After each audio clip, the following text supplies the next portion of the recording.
both of these games would have so service. But I will admit, I fired up Pokemon trading card game. It's still fun. I mean, it's simplistic, obviously, based on the rule set and the cards available, as this would have been like the first couple of packs, really, of Pokemon cards. I think it also included Fossil, I think, from what I remember. But either way, it is, I think, a pretty cool snapshot in time. Definitely something to check out. And hey, if you were curious about maybe learning the basics of the Pokemon card game, not a bad way to do it, although I feel like the rules have changed quite a bit probably over the last, like 20 some odd years. What's interesting though is it does have online multiplayer, so you could technically card battle some of your friends over the internet, and Card Pop works over the internet. It also works locally. Now, if you're unsure what that is, back then you used the IR port on the top of your Game Boy Color, and you would point it at another Game Boy Color's IR port, and then it would give you a random card, which was necessary to get all the cards in the game because some were actually locked behind that feature, which was pretty annoying back then. But you also have Pokemon Stadium 2, so we at least had some stuff that just dropped immediately. Let's see, then we had a Good Sleep Day event. It's coming to Pokemon Sleep for the night of the full moon, apparently. Then we had Paldean Wins. That's an original web series. All right, that's airing on YouTube September 6th. Then we had Pokemon Scarlet and Violet, which these are big announcements, obviously, for the DLC packs that they have already announced, as there are 2 of them. And there's a Mewtwo Terra Raid battle. This is an event that's taking place September 1st to the 17th. And surprise, it's Mewtwo. That's the big star for this event. And that was something that had leaked out early through an ad. And Mew, there's a limited time mystery gift code as well. Definitely want to look into that one. And then we had the downloadable content with a release date for the Teal Mask. That's coming September 13th. Remember, the second part, that's still planned for winter 2023. And that was the entire Pokemon Presents show. And I guess if you were just a big Pokemon fan in general, you probably enjoyed this for what it was. But if you were tuning in, maybe to see a brand new Switch game or something in that regard, probably not the best presentation to sit through for all 35 minutes, but from what I saw, Pokemon fans were okay with it. Switch fans kind of fell asleep during it, but let me know what you thought about the Pokemon Presents down below. I was just really happy to see the Pokemon trading card game finally head to NSO after being promised a long time ago. We've been waiting for this roadmap basically to run out, but yeah, I guess Nintendo.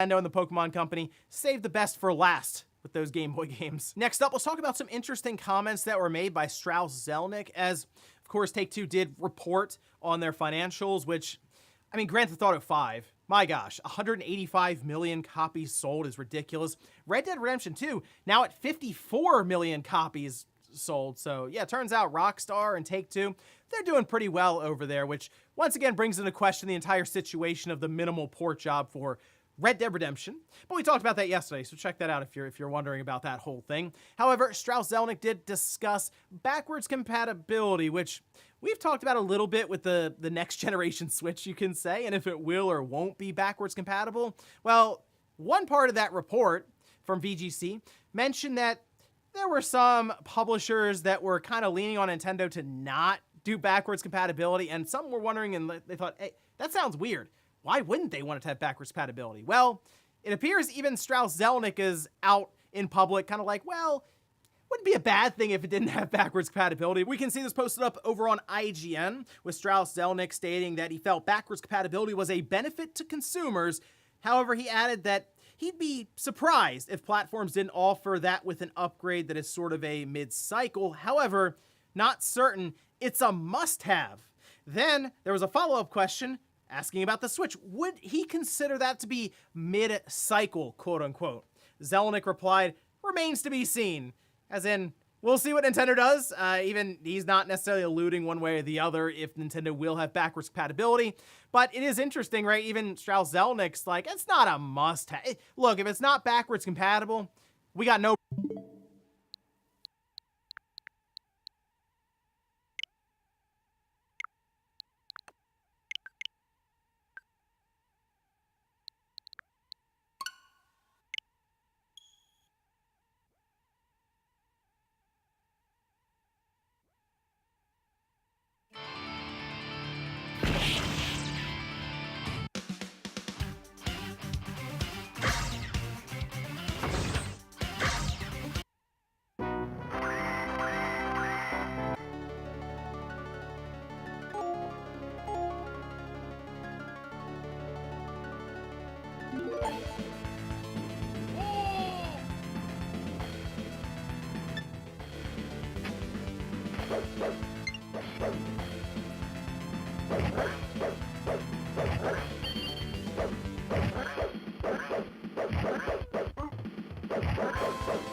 There it is. Oh, because see, they named it something different. That's why. That was a pain in the balls. Oh, it's Duty Streams, too. It's right on his page. Please get Jay. He's tomorrow. He's running on zero sleep. What's up, Classy? So tomorrow we're going to be on Twitch. So make sure you follow me on Twitch. Link in the description. I don't know about Elden Ring tonight, dude. I did a pretty juicy Elden Ring stream yesterday. I killed 3 bosses. I'll do another one, absolutely. How you liking it, Andreas? How you liking it? Yeah, dude, it's amazing. His logic behind it, Bullcraft, is so ridiculous. And Godric is... Watch, I say that now and I die at him 60 times on stream. Godric the Grafted is easy. He's easier than Margit, I would say anyway. I think a lot of people agree with me, too.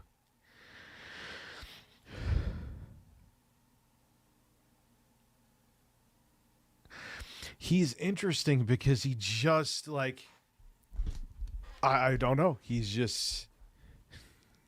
science experiment. Hardest boss, Malekith, and the fire giant was a fucking monster, literally and metaphorically. That was a fucking epic battle of frustration. I enjoyed it, but fire giant was no joke, man. But I would say Malekith was fucking the second form of Malekith. Actually has a different name. Oh my god.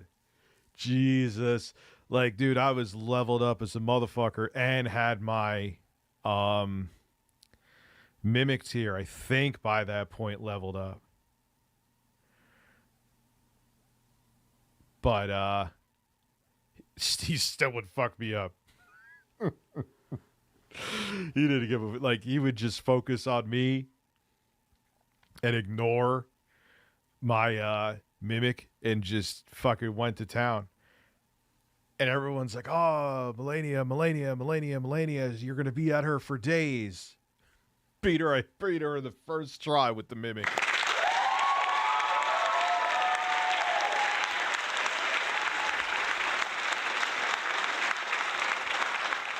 I'm so tempted to watch his ridiculous videos, but their obvious bait is obvious. Because he's so ridiculous. I'm like, this is so obvious that it's bait. He's doing the thing, the contrarian thing again.